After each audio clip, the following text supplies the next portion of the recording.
এই ভিডিওতে ত্রিপুরার বেঙ্গলি মিডিয়ামের হচ্ছে ইভিএস এর সাজেশন দিচ্ছি 2025-এর। আর যদি বইটা চেঞ্জ না হয় তাহলে পরবর্তী ইয়ারেও কিন্তু তোমাদের কাজে আসবে। এটা হচ্ছে আফেলি এক্সামের জন্য। তো এখানে হচ্ছে হয়তো কিছুটা এক্সট্রা শব্দ আসতে পারে, কারণ হচ্ছে বাইরে বৃষ্টি হচ্ছে। তারপর হচ্ছে তোমাদের দিচ্ছি, কেননা তোমাদের আজকের যেদিন আমি সেটা আপলোড করছি তার হচ্ছে একদিন পরেই তোমাদের পরীক্ষা, তাই এর জন্য এই সমস্যার মধ্যেও আমি এটা রেকর্ড করে নিয়ে নিচ্ছি। আর এখান থেকে তোমরা দেখতে শুরু করো। প্রথমে কোয়েশ্চেনটা হচ্ছে কি, সৌরজগতে কোন গ্রহে প্রাণীর অস্তিত্ব আছে? একটা প্রশ্ন। 2 নম্বর প্রশ্ন হচ্ছে বনে দেখতে পাওয়া যায় এমন একটি প্রাণীর নাম লেখো, বা হতে পারে দুটি বন্য প্রাণীর নাম লেখো। দই কিসে থেকে তৈরি হয়? 3 নম্বর প্রশ্ন।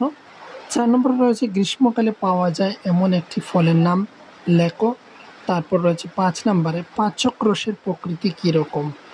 তারপর হচ্ছে 6 নম্বরে গ্লুকোজ ড্রিপ কেন ব্যবহার করা হয়। 7 নম্বর হচ্ছে সর্দি হলে খাবার স্বাদহীন লাগে কেন। 8 নম্বর হচ্ছে সার শব্দের অর্থ কী। এখানে যে সার শব্দের অর্থ কী, এই যে প্রশ্নটা, এটা হচ্ছে তোমাদের খুবই ইম্পর্ট্যান্ট একটা কোয়েশ্চেন। তারপর হচ্ছে একটি বিষাক্ত সাপের নাম লেখো। 10 নম্বর হচ্ছে যে কোনো একটি সবজির নাম করো যা কাঁচা খাওয়া যায়। তারপর হচ্ছে বাউলি কি, এই বাউলিটা হচ্ছে একটু ইম্পর্ট্যান্ট, মানে এগুলো হচ্ছে সবগুলো ইম্পর্ট্যান্ট, তার থেকে ইম্পর্ট্যান্টগুলো আবার আমি দেখিয়ে দিচ্ছি কিন্তু। এবার হচ্ছে এখানে 12 নম্বরটাকে একটু ইম্পর্ট্যান্ট, সুষম খাদ্য বলতে কী বুঝো। তারপর হচ্ছে 13 নম্বর অভয়ারণ্য কি, দুটি উদাহরণ দাও। দুটি অভয়ারণ্যের নাম শিখে নিও। এখানে হচ্ছে এটা কিন্তু ইম্পর্ট্যান্ট। আবার কোন নাচটি সাপের নাচের মতো। তারপর হচ্ছে একটি শিকারি গাছের নাম লেখো, এটাও ইম্পর্ট্যান্ট রয়েছে, একটি শিকারি গাছের নাম।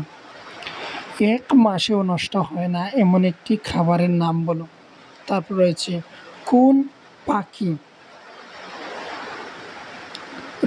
কোন পাখি আমাদের চাইতে 4 গুণ দূরের বস্তুকেও দেখতে পায়। 18 নম্বর হচ্ছে হাতি ও গন্ডার হত্যা করা হয় কেন বা কিসের জন্য। তারপর হচ্ছে 19 নম্বর মাছিরা কোন কোন রোগ ছড়ায়। 20 নম্বর হচ্ছে এমন একটি পাখির নাম লেখো যার মুখের সামনের দিকে চোখ থাকে। এটাও একটু ইম্পর্টেন্ট রয়েছে কোয়েশ্চেনটা। তারপর হচ্ছে 21 নম্বর মানুষের বা তোমার ভাষা কোন প্রাণী বা জানোয়ার বুঝতে পারে। মানে হচ্ছে কোন প্রাণীরা আমাদের ভাষা বুঝতে পারে বা জানোয়াররা আমাদের ভাষা বুঝতে পারে। জানোয়ার বলতে প্রাণীকে বোঝাচ্ছে, পশুকে বোঝাচ্ছে। 22 নম্বর হচ্ছে তুমি কি কোনো প্রাণীর আওয়াজে বুঝতে পারো, কোনো প্রাণীর আওয়াজটা সেটা কি তুমি বুঝতে পারো, যে ওরা কি বলতে চাইছে বা কি করছে, কিসের জন্য ডাকছে, কিসের জন্য কি করছে, সেটা বোঝা যায়। কুকুরেরই আমরা বেশিরভাগ বুঝতে পারি। তারপর হচ্ছে ভারতের অভয়ারণ্যগুলো কোথায় অবস্থিত। তো এই প্রশ্নটা কিন্তু এইভাবে আসবে না। ভারতের অভয়ারণ্যগুলো, এখানে অনেকগুলো প্রশ্ন হয়ে যায়, এইভাবে নাও আসতে পারে এরকম যে ভারতের 2টি অভয়ারণ্যের নাম লিখো।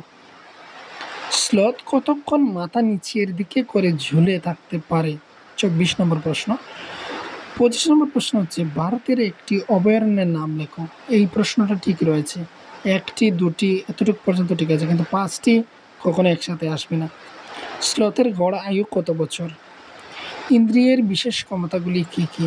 আমাদের দেশে কত ধরনের বিষধর সাপ আছে।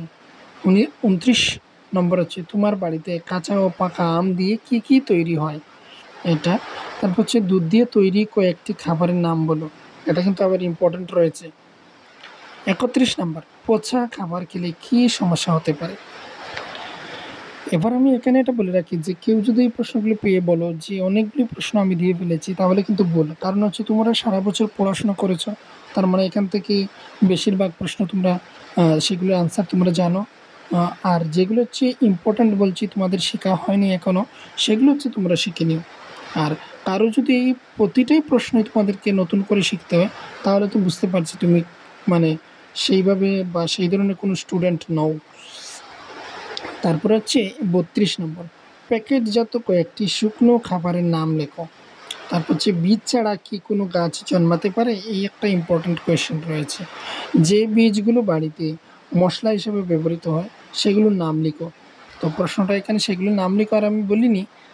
তো এখানে হচ্ছে বাড়িতে বীজ দিয়ে যেগুলো মশলা হিসেবে আমরা ব্যবহার করি সেগুলোর নাম লেখার জন্য।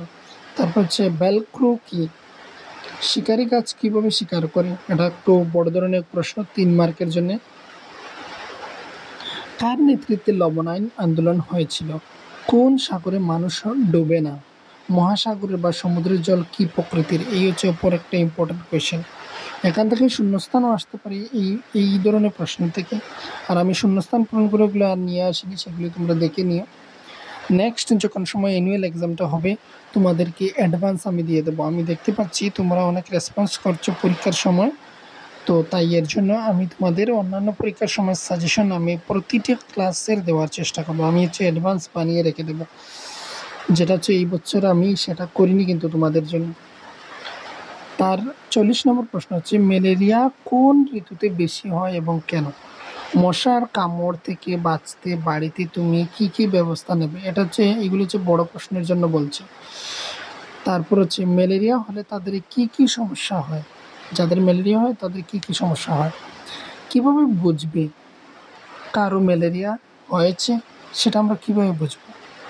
তারপর হচ্ছে ম্যালেরিয়া রোগের কি কি উপসর্গ দেখা যায়, কি কি লক্ষণ দেখা যায়, মশাবাহিত বিভিন্ন ব্যাধিগুলির নাম লেখা, মানে মশাবাহিত বিভিন্ন রোগগুলির নাম লেখার জন্য, এবং এদের প্রতিরোধ করতে কি কি ব্যবস্থাপনা নেওয়া দরকার। এই রয়েছে কিছু প্রশ্ন আমি দিয়ে দিলাম। আরও অনেক প্রশ্ন ছিল কিন্তু সেগুলো দেইনি, যেগুলো দিয়েছি সেখান থেকে হয়তো অনেক প্রশ্ন আসবে, তাই তোমরা সেটা একটু ফলো করে দেখে নিও। আশা করি তোমরা রেজাল্ট ভালো পাবে।